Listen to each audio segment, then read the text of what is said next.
Well, hey pals, Peeps here. Thanks for coming by today. Today I want to show a few cards that I've picked up over the last 6 months. A few you've seen before, and those will be just to kind of illustrate the various buckets that I have in my collecting road. I know I've mentioned it before, but maybe I'll mention it kind of all in one place, and that my main three buckets, if you will, on the main highway, as I mentioned previously, would be big seasons. Big seasons could be multiple hardware seasons, meaning batting title, MVP, World Series title, Cy Young, that sort of thing. And of course, the unbreakable records I've talked about before, with various cards that honor or commemorate those big records, those sort of unforgettable moments. Well, I mean, I just showed that Joe Carter, so that's an example of a big moment that has nothing to do with an unbreakable record. It's simply one of the bigger moments, at least in my lifetime, that I've seen. That is the walk-off that I illustrated a couple videos ago. All right, so I'm yammering on here. I have a few cards to show. Again, I picked them up over the last, let's say, 4 to 6 months, and I haven't shown them yet. But just to kind of illustrate what we're talking about here, this 55 Campy, excuse me, this 55 Campy, I don't think I've ever shown it. This is my copy of the 55 Bowman Campanella. As Adam at Vintage Sanctuary might say, this is a gem mint 3. I mean, this is a spectacular 3. And if you've ever sought out the 55 Bowman, a copy of a 55 Bowman card, more often than not, it can be a centering nightmare. There's often these registration lines on one side or the other. There's not a lot of room for visual, for things to be off visually, because it's sort of depicting this TV set. So if things are off center, it sort of looks like a wonky TV set, in my opinion. So when I'm seeking out these Bowmans, like many others, centering, I don't know, for this set, centering for me is like doubly important, just because of the TV set. Anyway, I'm yammering again. Anyway, here is my 1955 Bowman, card number 22, Roy Campanella.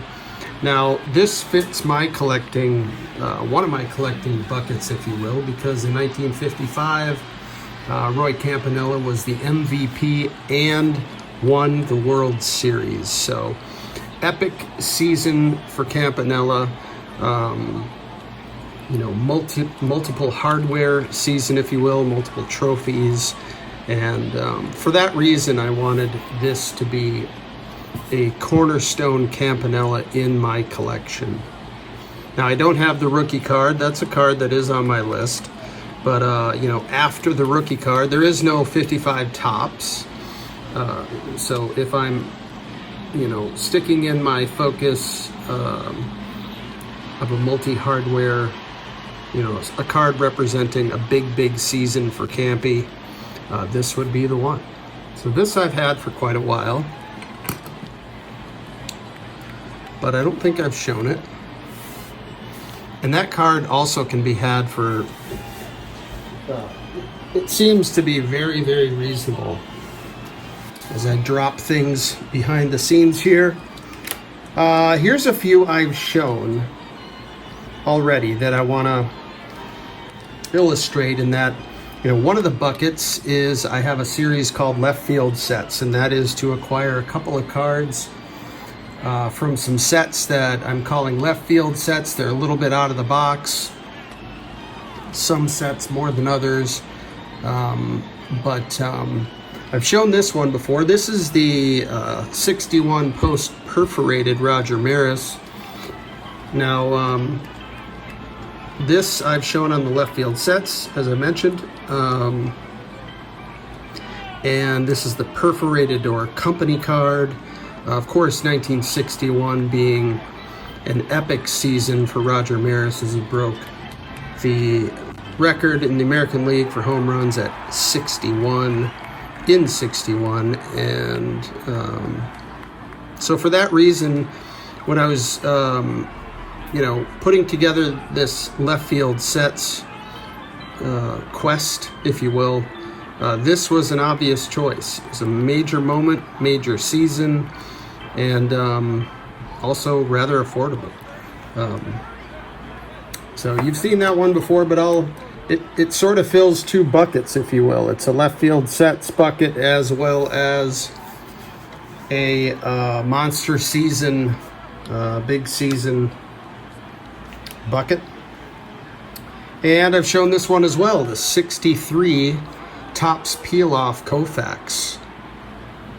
Some might argue 1963 was Koufax's greatest season as a pitcher.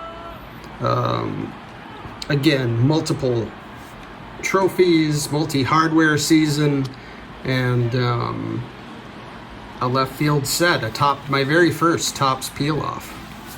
So that, again, it sort of fit into two different buckets in the collection.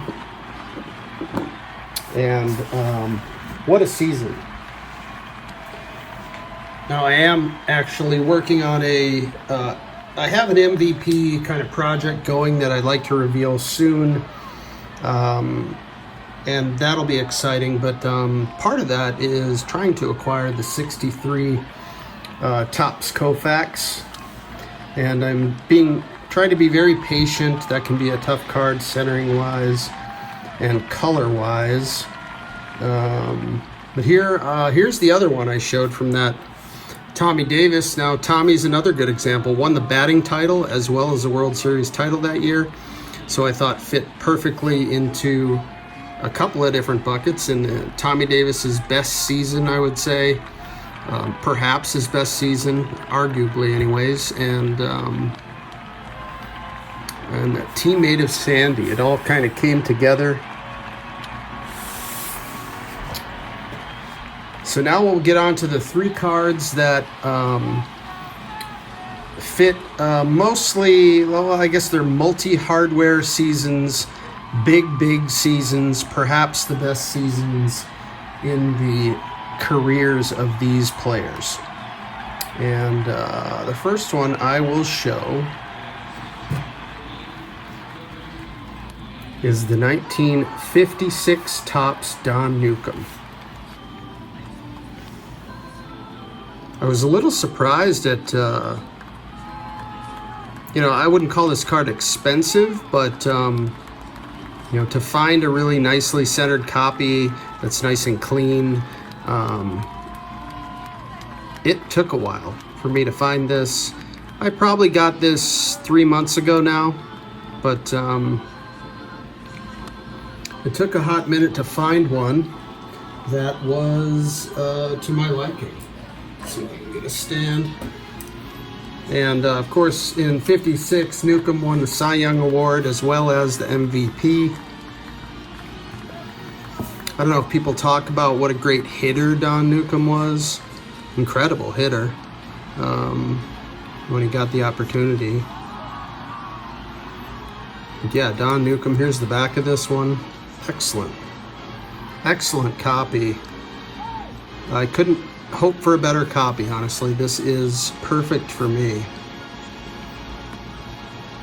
So this was part of the, well, this is one side of the 1956 MVPs. Of course, the other side being the 1956 Mickey Mantle, which, one might argue is the single greatest season by an offensive position player ever.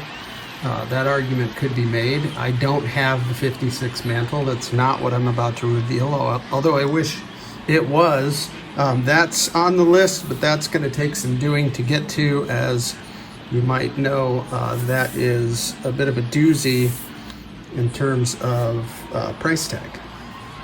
So next, I guess I'll go chronological here. We're gonna skip forward almost 2 decades. And in 1973, this player was the MVP, the World Series MVP, and of course won the World Series. Also led the league in home runs and RBIs. And I went left field on this one because I'm not terribly fond of the flagship image. And if you haven't guessed already, it is Reggie Jackson. This is the 1973 Kellogg's Reggie Jackson. An absolutely epic season for Reggie, probably his best ever in terms of accolades and hardware, certainly. I know he, went on a run of 3 in a row and all, but MVP, World Series MVP, and World Series title.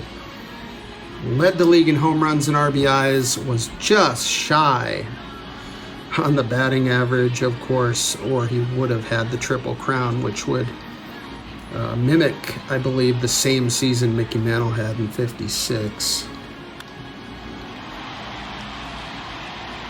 And if you're familiar with the 1973 Reggie Jackson Topps flagship image, it kind of irks me. He's like throwing from the outfield in a bit of a frantic heave, it looks like, or perhaps he's just raring up to throw somebody out at home plate.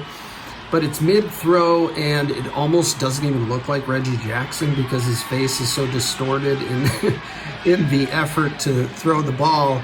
Not sure why Topps chose that one for the '73 flagship Reggie Jackson. But what do? Well, this is what you do. You pivot. You pivot to the 1973 Kellogg's, which I think is a great shot of Reggie in this retro A's uniform and that sort of ear flapless helmet that Reggie wore often. To me, this is Reggie. This looks like Reggie. This is sort of like a pose that I could see Reggie taking here. He was so dominant and knew it, and confidence. It was just oozing from Reggie Jackson in 1973. Here's the back of these. They did a nice job on the back, including all the stats. Fine print. It's well printed. You can see these are also perforated. I don't know if you can see the slight perforations there on the left and the right there. It's a little easier to see on the right. But I just love this one, and the season it represents. An epic season for Reggie, and an all-time great season by any position player, really. Let's put him in the center. And the last pickup I wanted to show, we're going to fast forward quite a ways. We're going 30, 40 some years, 45 years. We're doing 45 years. Looks like 45 years. So fast forward 45 years, do the math from 1973, and you might guess. I'll give you 1 second to guess who this is going to be. We can cue up the Jeopardy music.